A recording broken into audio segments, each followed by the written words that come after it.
not only are the same 11 pretty much playing all the time in terms of what that does to you physically, but mentally there's no challenge, there's no one breathing down your neck, there's no competition. Miguel Almiron, I think, is a prime case of this. Well, hello again from Newcastle United's training ground. Well, as you would have noticed, I'm here in the indoor barn. I wouldn't normally record in here, but honestly guys, it is so windy and so cold outside. I've been left with no choice. It's still cold in here, hence the coat, but there is no wind in that aids sound quality, of course. So yeah, I've just been through the door over my shoulder there with Eddie Howe for his pre-match press conference at Liverpool. A lot to get through. We'll get to that in just a moment. Injury updates, transfer updates too. But first of all, seeing as we're here on this pitch, I'll bring you a little story of when I once captained a media team against the Newcastle staff team. Now, this was under the time of John Carver. John, who's someone I'd known my whole life when I played in the Newcastle Academy. John was my coach, actually. Yeah, he signed me and he released me, so he's a good judge. And we said, yeah, why don't we get a game together? So I built from the back. I got John Anderson right back. I had Gary Bennett agreed to play, of course, BBC Newcastle summariser for Sunderland. Gary played at the back for us. We had a football agent up here who was a former pro. He played centre half, and I had John Beresford left back. At least I thought I had John Beresford left back. When I named the team in the changing room just through the door there, Bez said, no, I'm not a left back. I'm here to play centre midfield. I thought, well, not a left back. I've watched you my entire life play left back, John. I must have missed something, but no. Bez wanted to play centre mid, so it was a big question, of my management really early doors. I was only 5 minutes into my managerial career, and I've got this challenge to my authority. So big decision to make. What did I do? Well, yeah, I put Bez midfield, and I moved one of my colleagues to left back. We got beat 6-0. All of their joy came down the right where they were playing Steve Stone. So we probably could have done with someone like Bez at left back. So as well, Bez was listen. Bez is a great guy. He's great fun. He played well that day, but I think he was frustrated by the scoreline. One or two of his teammates, and he got into one or two little scuffles with the backroom staff. But anyway, no, it was all good fun. And that, in fact, I think we played this game on the Thursday after John Carver's press conference. It was his first victory as Newcastle boss, 6-0. He took the confidence from that down to Hull on the Saturday, and he got his first victory for real as well, and ended up keeping Newcastle up that season. So there you go. I just thought I'd bring you that little bit of colour from these training pitches. I've actually played here must be 10-15 times over the years in different games. I will tell you the story one day, another time, of the time I was drafted in to play in a trial match of all the 16 and 18 year old players who've been released from the academy. They were shorter players, so I got brought in up front. But yeah, that's another story for another day. For now, here we're going to talk about Eddie Howe's press conference just now. And first of all, what sort of mood was Eddie in? 6 defeats in 7, a little bit of pressure mounting, scrutiny, national newspaper columns, podcasts, all about him. He was okay. He was fine. I think he certainly wasn't off. He wasn't snappy. I think he perhaps was geared up for questions about his future and about his job security coming. Maybe, but to be fair to us guys, and that, to be fair, I don't know. I don't think anyone here is thinking or feeling like that. None of us guys are asking questions already. I think there is amongst our press pack, and we spoke about this before the press conference and after the press conference, there's understanding that the position he's in is and the team is in right now is a difficult one on the back of the injuries, on the back of the schedule, on the back of the accelerated progress and everything they've achieved during the last 2 years. They are way ahead of schedule in terms of where they would probably, for me, would ever have been without Eddie Howe's influence. So to that end, Eddie's okay, he's fine, but it doesn't mean you can keep on losing games forever, and they've got an awfully difficult month coming up, and I think I would honestly commit to, I think it's probably going to get worse before it gets better. But with Eddie as the manager, I'm convinced it will get better. And I think there is calm, and there's certainly calm internally. Now, the big question we don't know is, what do the guys in Riyadh, what do the guys in Saudi think? Now, that to all of us remains an unknown. But certainly in terms of the UK-based owners, the hierarchy within the club, your chief executive, sporting directors, there's nothing but support and understanding for Eddie Howe and where the team is at right now. Again, I said this in the podcast the other day, it doesn't mean we can't, scrutinise and analyse why Newcastle are losing games, and that was something that was put on Eddie Howe today. He was asked the direct question about the number 6. Now, anyone who's watched my videos and written what I've put in the Daily Mail will know that a number 6 is something I've spent a lot of time talking about and analysing and looking at, and have identified as a point of weakness in the Newcastle team. The absence of a number 6, of course. Eddie was asked today, is that at the forefront of your thoughts going into January? He said, well, no, it isn't. And like I say, it is mine.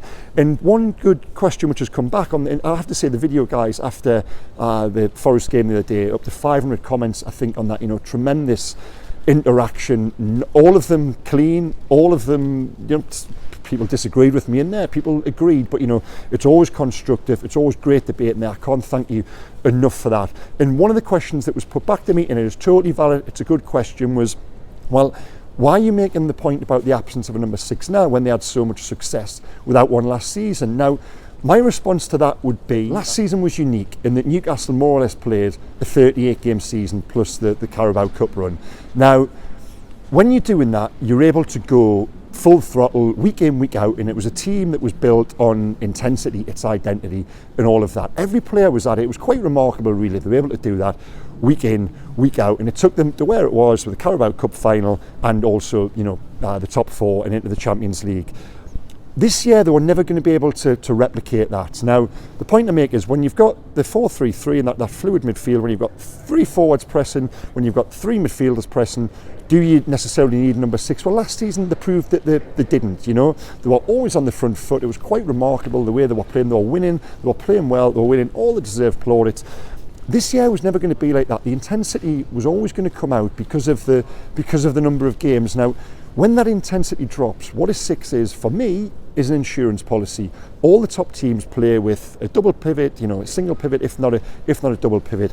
Newcastle this year, because that intensity, that press, that relentlessness has quite understandably, it's not a criticism, because that has quite understandably come away because of 2 things: A, the schedule, and B, the injuries and the increased fatigue around that. Well, you need that. That's when you need, for me, and if anyway, Eddie did say there's a few tactical geniuses in this room a couple of weeks ago. This is my best impersonation of one.